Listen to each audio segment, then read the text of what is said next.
अच्छा जी, basic 2 assignments हमने अभी तक कवर की हैं, जिसमें एक थी फिल सीरीज़। इसमें हमने बेसिक फंक्शनैलिटी के बारे में सीखा, जिसमें हमने एक सेल से दूसरे में ड्रैग करना और फिर उसकी सीरीज़ बनाना और फिर उसके पैटर्न्स बनाना, और फिर हमने कुछ मंथ्स के नाम लिखे थे और उसको ड्रैग करके देखा था।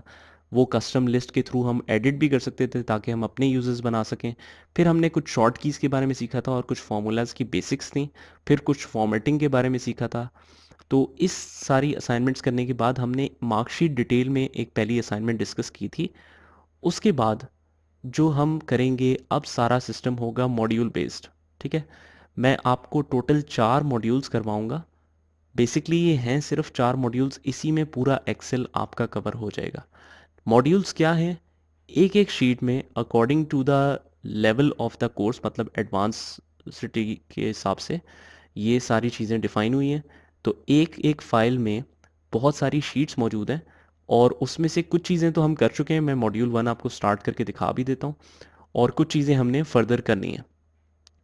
तो मॉड्यूल 1 है, मॉड्यूल 1 को मैं स्टार्ट करता हूँ। ये भी आपको वीडियो के लिंक में मिल जाएगा। तो मैं ओपन कर लेता हूँ इसको। ये मैंने ओपन कर लिया। नेविगेशन पेन तो मेरे पास आ रहा है क्योंकि मेरे पास कुछ एक्स्ट्रा टूल्स भी इंस्टॉल्ड हैं। अगर आपको इसके बारे में समझना है तो आप खुद से वैसे ऑपरेट भी कर सकते हैं। थोड़ा सा अगर टाइम मिला तो मैं बेसिक्स आपको बता दूंगा, वरना एक्सेल बिजनेस मॉडलिंग का जो कोर्स है वो इसी से रिलेटेड है कि इस तरह के एड ऑन्स करके आप एक्सेल की पावर को 200% एफिशिएंसी तक कैसे लेके जा सकते हैं। ठीक है, तो ये भी एक काफ़ी अच्छे टूल्स के ऑप्शंस होते हैं जो आप एक्सेल में एडिशनल लेके आ सकते हैं। लेकिन मैं फ़िलहाल ये नेविगेशन पेन को बंद कर देता हूँ। अच्छा, हमने एक असाइनमेंट तो डिस्कस की थी फिल सीरीज़ की, जिसमें हमने सारी बेसिक्स डिस्कस की। That's why this sheet is empty. ठीक है, उसके बाद हमने मार्कशीट डिस्कस की थी। ये भी मैं बल्कि पीछे ले आता हूँ। अगर एक शीट को आपने पीछे लेके आना है तो आप इसको सिलेक्ट करें और इसको मूव करना शुरू कर दें, होल्ड करके, लेफ़्ट क्लिक को होल्ड करके। ये देखें यहाँ पर एरो की आपको नज़र आ रहा है, तो यहाँ पर आके आपने क्लिक छोड़ देना। तो ये मार्कशीट भी इंसर्ट हो गई। अगर हम इस शीट पे जाएं या इस शीट पे जाएं, दोनों शीट्स खाली हैं, तो ये क्योंकि हम डिस्कस कर चुके हैं। नेक्स्ट शीट से हम देखते हैं। अच्छा, ये आपकी आसानी के लिए, वैसे तो ये भी चीज़ हमने डिस्कस कर ली है फिल सीरीज़ की असाइनमेंट में, कुछ बेसिक लेवल पे कि कुछ शॉर्ट कीज़ क्या होती हैं। जिस तरह मैंने आपको बताया था कि बोल्ड करने के लिए कंट्रोल बी, इटैलिक करने के लिए कंट्रोल आई, अंडरलाइन करने के लिए ये, और फिर बाकी कुछ शॉर्ट कीज़ भी हैं जो कि बड़ी कॉमनली यूज़ होती हैं एक्सेल में। तो ये इसकी आप हेल्प भी ले सकते हैं। और फिर कुछ कीबोर्ड एक्सरसाइजेज हैं जिसमें हम उसके बारे में समझते हैं। अब मेरे पास फॉर एग्जांपल ये है सारा डेटा लिखा हुआ है। मैं अभी पहले सेल पे हूँ, लेकिन मैं चाहता हूँ कि अगर कंटिन्यूस डेटा लिखा है और डेटा में कोई ब्रेक नहीं है, तो आप डायरेक्टली पहले सेल से लास्ट सेल जहाँ पर डेटा ख़त्म होता है वहाँ तक कैसे आएंगे? आप कंट्रोल दबा के डाउन एरो की दबाएंगे तो साथ ही आप सबसे डाउनवर्ड्स आ जाएंगे। फिर इसी तरह आप फॉर एग्जांपल मैं 7 वाले सेल पे जाता हूँ और मैंने वापस अप आना है, तो मैं कंट्रोल अप दबा के पहले सेल पे आ सकता हूँ। ये तब है जब डेटा में कोई ब्रेक नहीं है। इसी तरह यहाँ पर, इसी तरह यहाँ पर।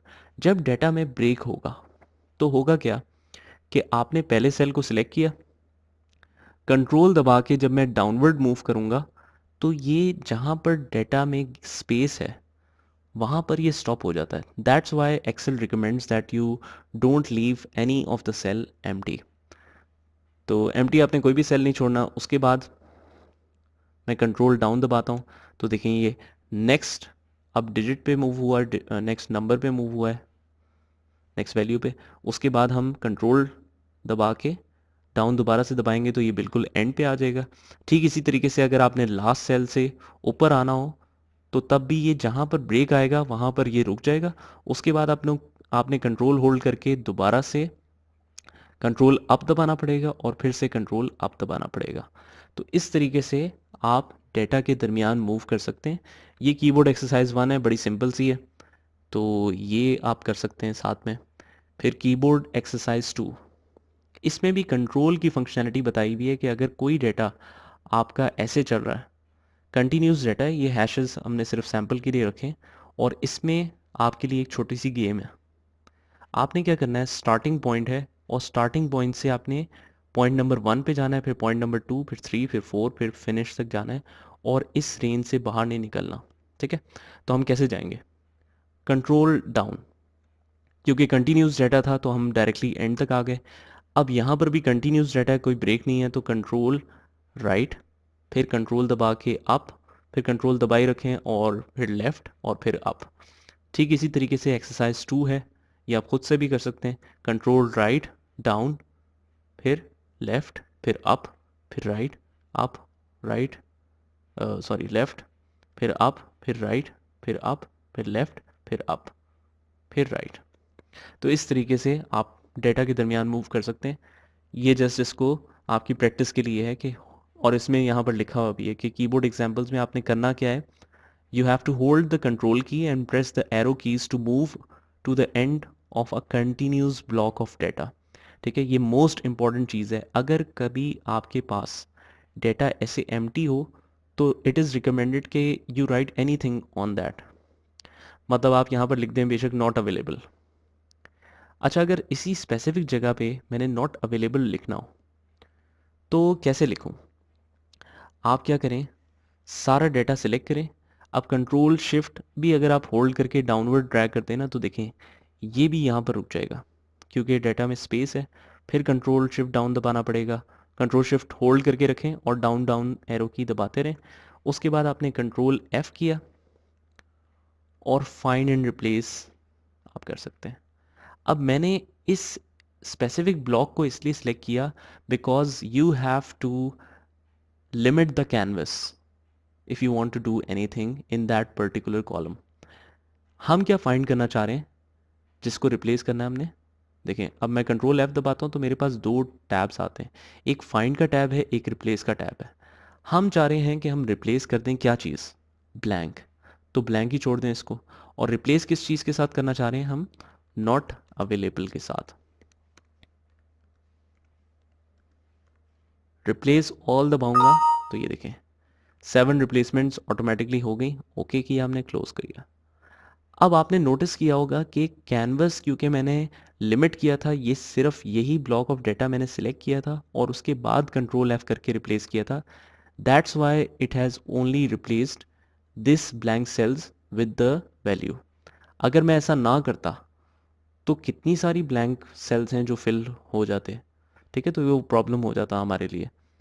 तो इस तरह की सिचुएशंस में आपको जब किसी स्पेसिफिक कॉलम, किसी स्पेसिफिक रो में डेटा रिप्लेस करना है तो आपको पहले वो सिलेक्ट करना चाहिए और फिर कंट्रोल F दबा के आप जो भी चाहें फंक्शनैलिटी यूज़ कर सकते हैं। तो इसी तरह से कुछ कीबोर्ड शॉर्ट की कट 3 भी है, कीबोर्ड एक्सरसाइज। इसमें क्या है कि सिलेक्ट मी, मतलब कि ये पूरा ब्लॉक ऑफ डेटा आपने अगर इकट्ठा सिलेक्ट करना है तो आप क्या करेंगे? मैं पहले सेल पे हूँ, मैं क्या करूँगा, मैं कंट्रोल शिफ्ट दोनों होल्ड करूँगा और राइट की तरफ मूव करूँगा तो ये कंटिन्यूस ब्लॉक ऑफ डेटा के एंड तक मूव करेगा और फिर कंट्रोल शिफ्ट होल्ड करके आप डाउनवर्ड ड्रैग करेंगे तो ये पूरा सिलेक्ट कर लेगा। दैट मीन्स कि अगर किसी भी ब्लॉक ऑफ डेटा को आपने सिलेक्ट करना है तो आप एक सेल को सिलेक्ट करें और control shift right and down ऐसे सिलेक्ट कर सकते हैं। अगर सिर्फ सिंगल ब्लॉक ऑफ डेटा है तो कंट्रोल शिफ्ट राइट तो दबाने की ज़रूरत नहीं है, फिर आप क्या दबाएंगे? सिर्फ कंट्रोल शिफ्ट डाउन। ठीक है, तो बिल्कुल सिंपल सी चीज़ है। तो ये आप प्रैक्टिस करें, उसके बाद हमारी नेक्स्ट असाइनमेंट आएगी वी लुकअप से रिलेटेड और बड़ी ज़बरदस्त मज़ेदार फंक्शनैलिटी है। तो यहाँ तक आप कवर कर लें, उसके बाद हम, और जो पिछली भी चीज़ें आप रिवाइज़ कर लें, उसके बाद हम आगे चलते हैं।